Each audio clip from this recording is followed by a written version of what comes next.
नमस्कार मेरे प्रिय विद्यार्थियों।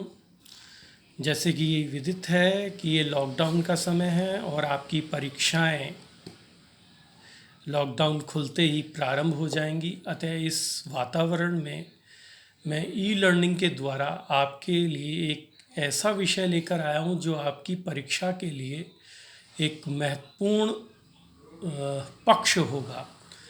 मैं सेमेस्टर सेकंड से संबंधित एक टॉपिक राजस्थान का एकीकरण पे आपसे चर्चा करूँगा। यदि हम किताबों में पढ़ें तो ये एक विस्तृत विषय है और तिथियों को याद रखने में बहुत ही हमें समय लगता है, कई बार याद नहीं होती हैं। लेकिन मैं आशा करता हूँ अपने इस वीडियो के द्वारा आप ट्रिक के द्वारा इन तिथियों को याद करने में सफल होंगे। तो हम प्रारंभ करते हैं अपना विषय।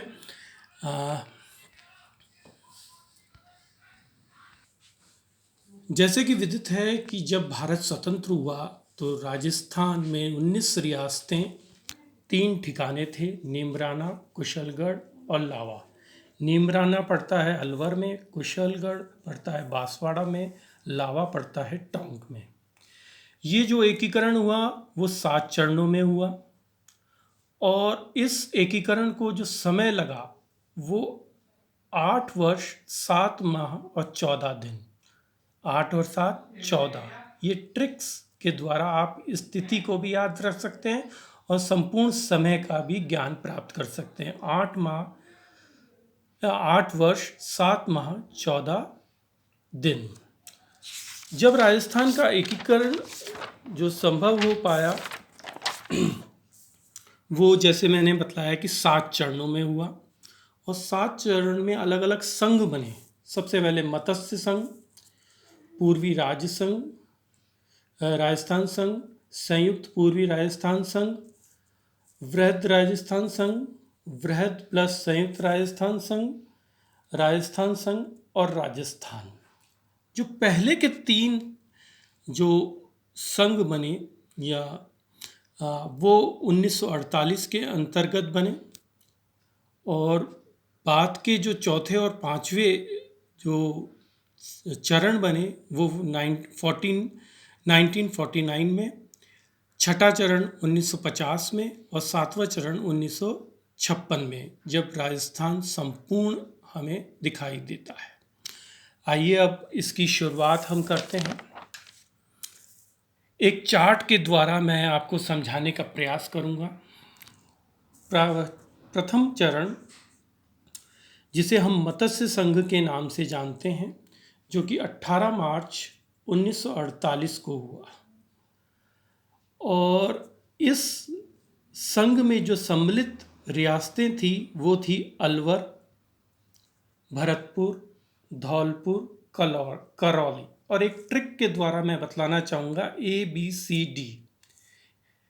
ए से अलवर, बी से भरतपुर, सी से करौली और डी से धौलपुर। ये याद करने का एक अच्छा तरीका है। ये राज्य प्रमुख जो इस संघ के बने थे, मत्स्य संघ के, वो थे धौलपुर के शासक उदयभान सिंह।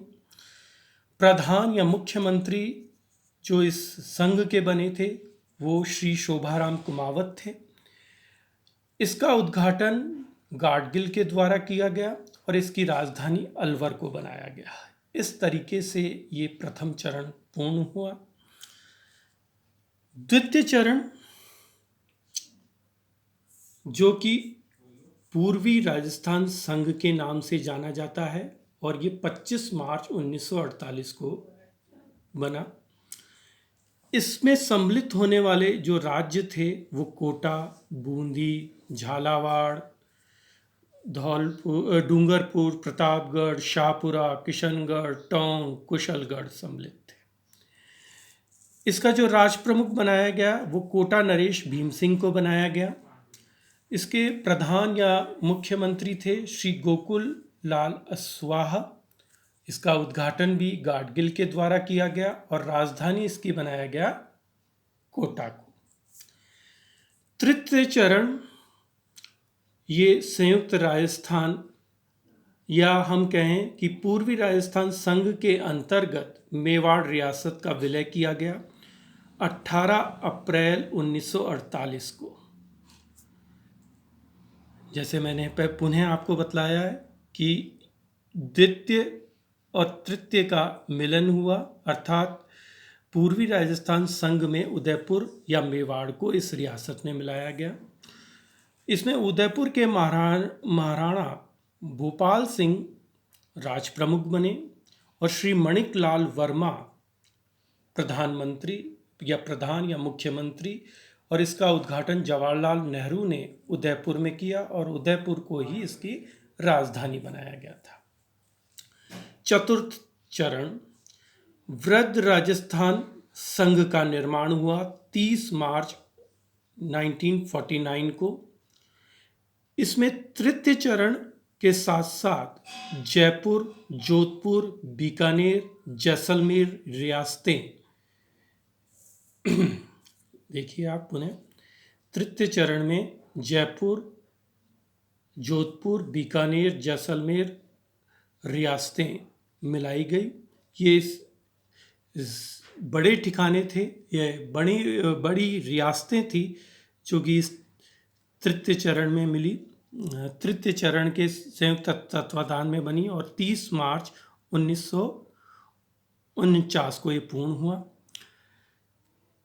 ये संघ तो बना, लेकिन जयपुर और उदयपुर रियासतों में थोड़ा विरोधाभास था और इस विरोधाभास को कम करने के लिए उदयपुर के महाराणा भोपाल सिंह को महाराज प्रमुख बनाया गया और जयपुर रियासत के नरेश मान सिंह को राज प्रमुख। हीरालाल शास्त्री प्रधानमंत्री के रूप में या प्रधान मुख्यमंत्री के रूप में इसका उद्घाटन जवाहरलाल नेहरू ने किया और राजधानी जयपुर में बनाई गई। पांचवा चरण, मत्स्य संघ के अंतर्गत वृहद राजस्थान संघ को मिलाया गया और 15 मई 1949 में ये हुआ, अर्थात प्रथम प्लस चतुर्थ चरण। इसके साथ जो नीमराणा रियासत थी, ये ठिकाना था, वो भी इसमें सम्मिलित हुआ।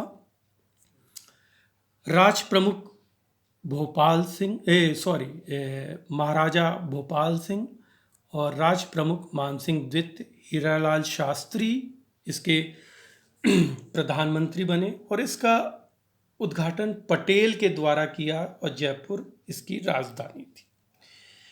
छठा चरण, जो कि 26 जनवरी 1950 को हुआ, जो भारत का जब गणतंत्र लागू हुआ, जब ये संघ का निर्माण हुआ। इसमें सिरोही को 5वें चरण में मिलाया गया। सिरोही, जिसमें आबू और देलवाड़ा अभी छोड़ दिए गए थे, केवल सिरोही राज्य इसमें सम्मिलित हुआ। गणतंत्र की स्थापना हो चुकी थी, अतः राज प्रमुख के रूप में गुरमुख निहाल सिंह को इसके अंतर्गत ये पहला अवसर दिया गया, अर्थात राजस्थान के पहले राज्यपाल गुरमुख निहाल सिंह बने। हीरालाल शास्त्री पहले मुख्यमंत्री बने। पटेल ने इसका उद्घाटन किया और जयपुर इसकी राजधानी बना। सप्तम चरण, जो आज वर्तमान हम राजस्थान देखते हैं, उस राजस्थान का निर्माण 1956 में हुआ। इसमें जो छूटी हुई रियासतें, ठिकाने थे, उनको सम्मिलित किया गया, जिसमें अजमेर, आबू, दिलवाड़ा ये सभी सम्मिलित हुए और इस तरीके से हम वर्तमान राजस्थान का स्वरूप हम देखते हैं। जैसे मैंने अपने टॉपिक में पहले ही कहा था कि मेरा मुख्य ध्येय ट्रिक्स के द्वारा आपको इस टॉपिक की मूलभूत बातों को याद करने पर विशेष जोर देगा। तो राज प्रमुख आप एक अलग से लिखें और राज प्रमुख सबसे पहले उदयभान सिंह, भीम सिंह, भोपाल सिंह और मान सिंह ये सम्मिलित थे। उद्घाटनकर्ता गाडगिल चाचा नेहरू और पटेल। जो प्रधान बने या मुख्यमंत्री बने उसमें शोभाराम, गोकुल भाई भट्ट, माणिकलाल वर्मा, हीरालाल शास्त्री। और सबसे महत्वपूर्ण जो आपको इस तरीके राजस्थान का एकीकरण 7 चरणों में हुआ। और ये डेट यदि आप इस तरीके 8 और 7 14 8 वर्ष 7 माह और 14 दिन। मैं ये समझता हूँ कि ये टॉपिक आपके लिए लाभदायक होगा और आप सूक्ष्मता से इन तिथियों को याद करके इस वृहद टॉपिक को आसानी से पढ़ सकेंगे। धन्यवाद।